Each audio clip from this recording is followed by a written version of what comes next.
Perang Padri terjadi di tanah Minangkabau, Sumatera Barat pada tahun 1821 sampai 1837. Perang Padri sebenarnya merupakan perlawanan kaum Padri terhadap dominasi pemerintah Hindia Belanda di Sumatera Barat.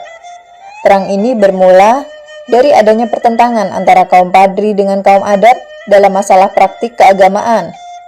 Pertentangan itu dimanfaatkan sebagai pintu masuk bagi Belanda untuk campur tangan dalam urusan Minangkabau.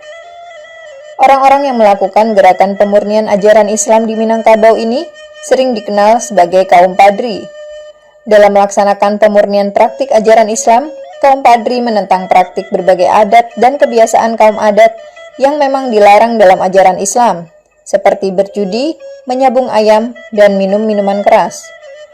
Kaum adat yang mendapat dukungan dari beberapa pejabat penting kerajaan menolak gerakan kaum Padri.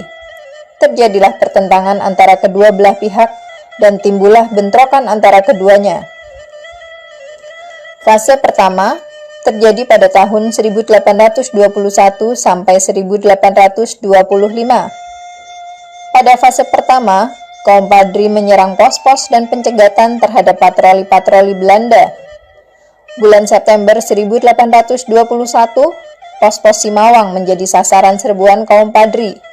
Begitu juga dengan pos-pos lain seperti Soli Air dan Cipinang.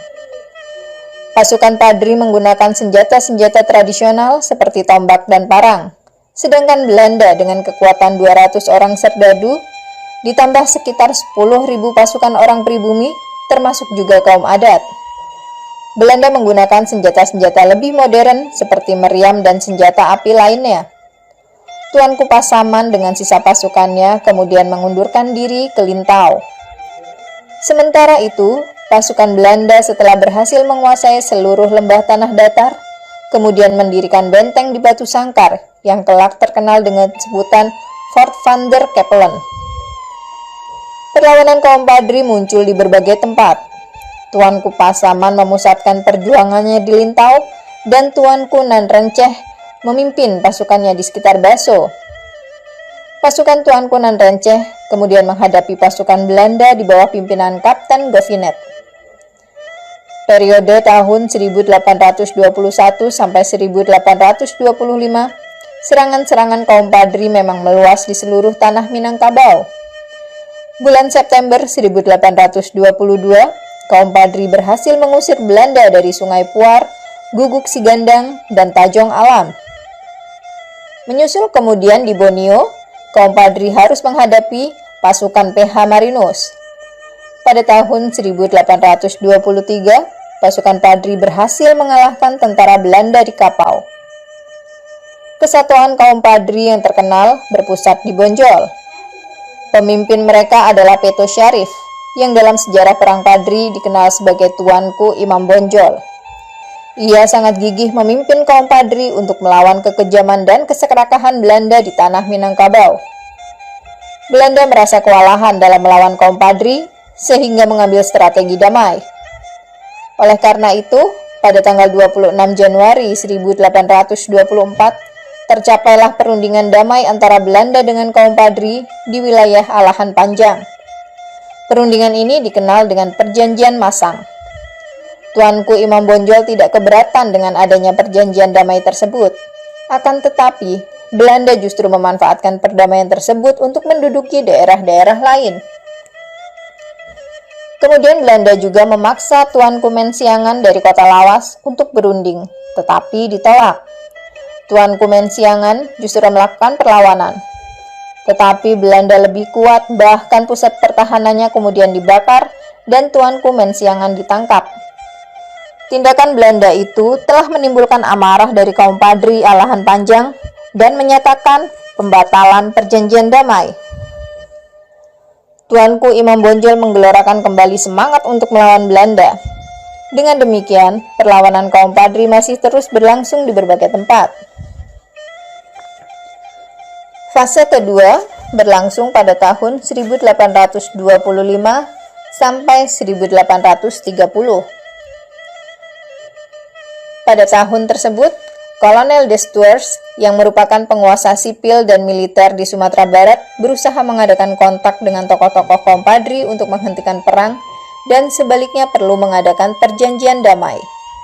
Belanda kemudian meminta bantuan kepada seorang saudagar keturunan Arab yang bernama Sulaiman Al-Jufri untuk mendekati dan membujuk para pemuka Kompadri agar dapat diajak berdamai.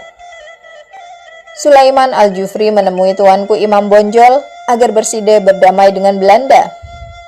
Tuanku Imam Bonjol menolak, kemudian menemui Tuanku Lintau.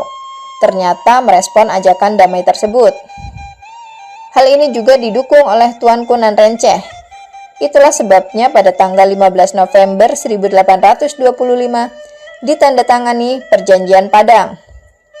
Isi Perjanjian Padang itu antara lain adalah sebagai berikut.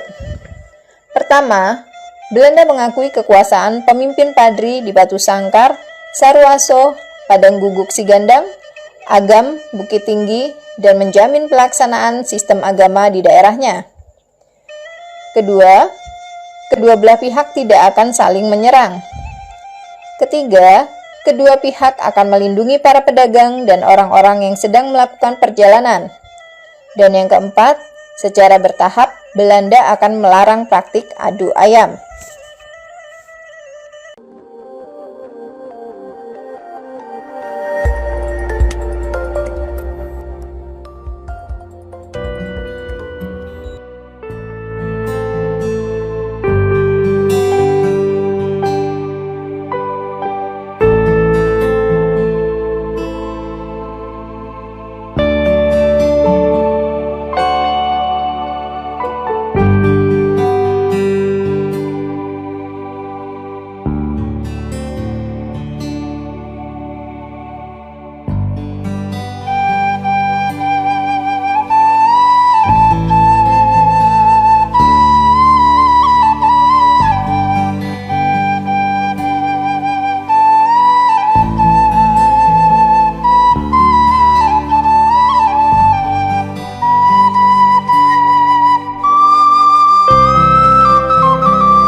Kita sedang berada di Taman Ekuator, Pasaman. Di belakang kita adalah Museum Tuanku Imam Bonjol, suatu museum tempat diorama perjuangan Imam Bonjol yang sangat legendaris di Sumatera Barat. Banyak peninggalan seperti senjata, jubah, dan lain-lain, sehingga memang layak untuk dikunjungi.